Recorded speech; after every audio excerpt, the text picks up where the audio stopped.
Why is scoring down in the NFL? You know, Kuiper came out and said he wanted to ban shell coverage. Which and what is like Kuiper says ridiculous. goes. Yeah. Well, it's Mel Kiper. You got to pay attention. But anyway, but players have referenced Kuiper. But okay, so the league has done a ton, obviously, to protect quarterbacks and allow receivers to run free. What are you seeing and hearing? What is the difference between? What is the reason for the football's a giant cat and mouse game, and if all you're looking for is guys throwing the ball and completing 80% of their passes and throwing for 350 yards and scoring 50 points a game, then this isn't like this year hasn't been what that is. But I think what one of the coolest things about the sport to me is that there's one thing that happens and then somebody else reacts and then somebody else reacts, right? Like, and so it's constant like catching up. I brought this up on the midday show yesterday. I had this conversation with Chip Kelly after he got fired by the Eagles when he got to UNLV or UCLA, and we were talking about what he learned from being in the NFL. And I had asked him about his impact on football and some of what I called the revolutionary things he did, right?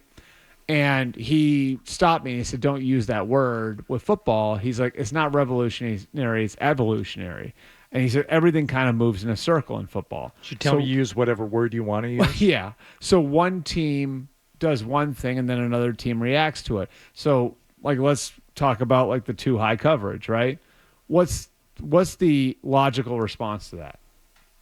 To run. To run, right. Yeah. And, like, look at, like, the Cowboys coming into last night's game. What was their biggest problem? They couldn't stop the running run. the football. I mean, they couldn't stop the run. The Ravens rushed for like 500 yards on them last week. And I think what you're seeing now, and that game last night, it was interesting watching that game because aside from the penalties, the game went by really fast. Like I think the game was done in under 3 hours. Mm-hmm. And one of the big reasons why is because the drives were 10, 12, 14 plays, chipping away, running the ball. Clock running. Yeah, and it's because defenses are playing this way. So is what about... It's like the Patriots. I hate to say this. It's the Patriots style of football is being played across the NFL. Like the old Patriots style of football, which is basically we're going to try to force you to go 12 or 14 plays, and we're going to bet that you're going to make a mistake somewhere along the way. We're going to tire out the defense and just war of attrition. What about the increased attention on the illegal procedure and the left tackle being forced up on the line of scrimmage? Is that impacting offenses and scoring? Well, I think it does because it creates more long yardage situations, definitely, and it becomes harder to dig out of those. And, I think we saw a ton of that last night with the Giants and Cowboys where, all of a sudden you're in 2nd and 18 or you're in 3rd and 13. I also, on about every third play, I say to myself, why aren't they calling it now? On certain camera angles, it looks like that left tackle is still cheating so far off the line. But that's a result. An inch or millimeters back. That's a result of the college game. Because in the college game, if you look like the way the spread offenses work, like one of the reasons like become hard to evaluate linemen is because they're never in three. Well, it's like some of those offenses, they're never in 3-point stances, and they're always in a lot of cases like they line up like that, and so it's sort of, hey, this is how they do it at the college level, so we're going to adapt, and then it becomes sort of this process of what can we get away with, and I don't know exactly who said something, but somebody said something about this becoming like a huge advantage for the offense. So now they're cracking down on it. It's funny because you could, and that's not even without merit though, because you could tell in that Kansas City their left tackle was the highest penalized guy in the NFL last year, I believe. Wasn't it the Kansas City left Smith last year? You mean last year? Yeah. Because remember, Zolak was calling it out on Twitter. And I can't remember if it's Zolak probably was Zolak that got my attention on it, but you could visibly see that he was lined up. Yeah. It was weird. It was like a halo. Like they weren't, or like a semicircle. Like they weren't lined up straight. Like you could tell. So I don't think that was without merit. I mean, that's kind of up to the offenses to adjust. Right. I think more than the officiating. And I think, and that's the thing is like, that's the thing that does bug me about it a little bit is like, and look, like, they don't need to appeal to us. They're going to have us watching football. Sure. They could put a pile of crap They on they have a TV. pretty big safety net. Or like a lot of rope before we start not watching. Right. They've pushed the envelope a lot, and we're still there. They want what they're looking for is the people who could take it or leave it. Yeah, Right. Like yep. the people who might watch or might not watch. And I think what their research shows is those people want scoring and passing and all the rest of it. But it just sort of bugs me, like this perception that that's good football. Mm-hmm.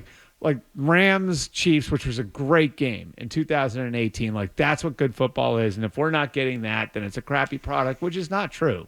I thought the USC Michigan game on Saturday was fascinating because like it forced these two teams that play such different styles were like there was so much strategy involved. And like, I like that to me is like a great example of what good football is. It doesn't need to be a 7-on-7 drill. And yet when we don't get 54-51 and we don't have like the hair on the back of our neck standing up after a game, it's like, well, that was a horrible product. It's not always a horrible product when the offense isn't favored. And I think in situations like this, it's like,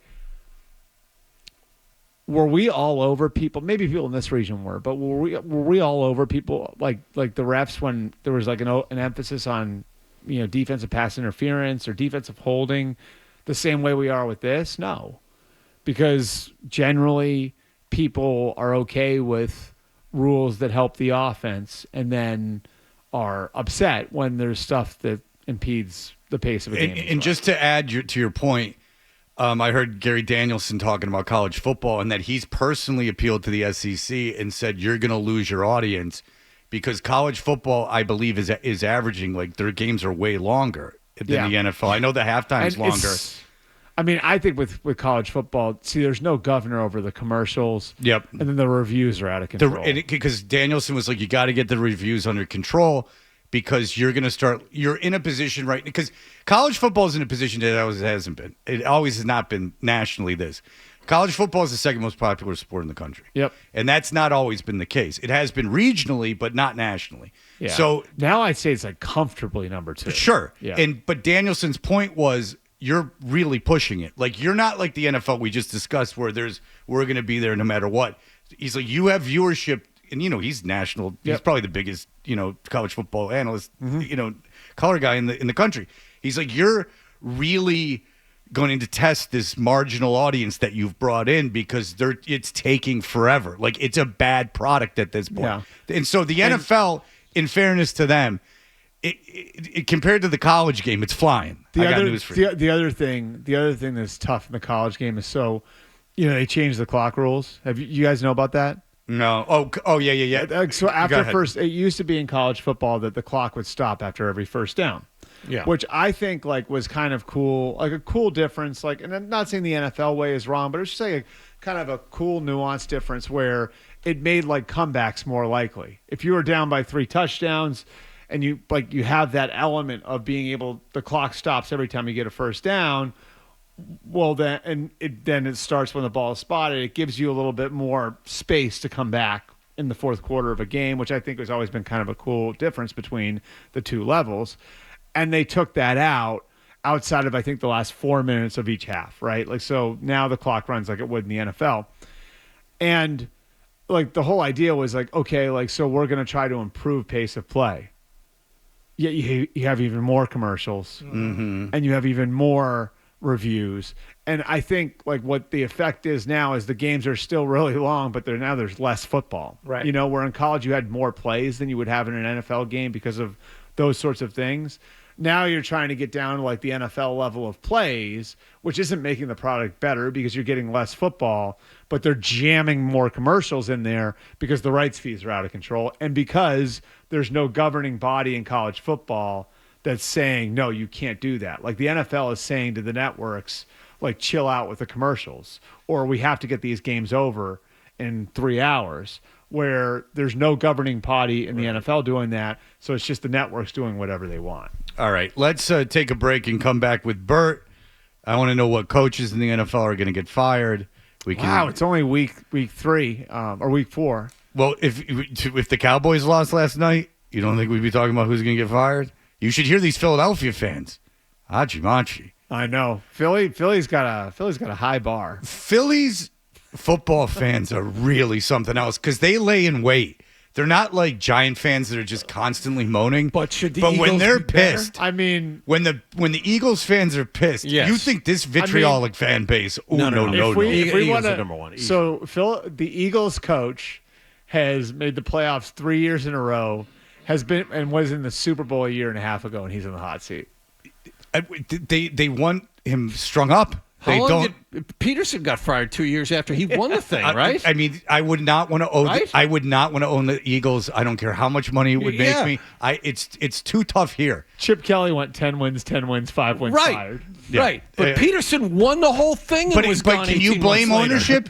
It's just ownership. Just everywhere you go, there's just maniacs yelling at you. You're probably like, whatever to get them to stop. You just get them to stop. Yeah. Get them to stop yelling. Get them to stop yelling. Stop yelling for 2 weeks of the next season. Yeah, like I have an acquaintance that just started doing like a couple years ago doing morning radio there. I got to talk to him like you're not from. I guess he is from there. I guess he is from Philadelphia, but he didn't live there for a long time. I want to know like how the hell I don't think you could do this show in Philadelphia. Because people would be like, why are you not like stabbing someone? It's football. So you could do it in the summer, but I don't know if you could do it in the fall. Gerard Mayo would be fired by now. Oh, sure. If you like that clip, and how could you not? Check out more videos from Toucher and Hardy here. Point slightly up and to the left. For more Patriots analysis and opinion, hit this playlist. Point slightly down and to the left. And for the latest from the Sports Hub, download at 985thesportshub.com.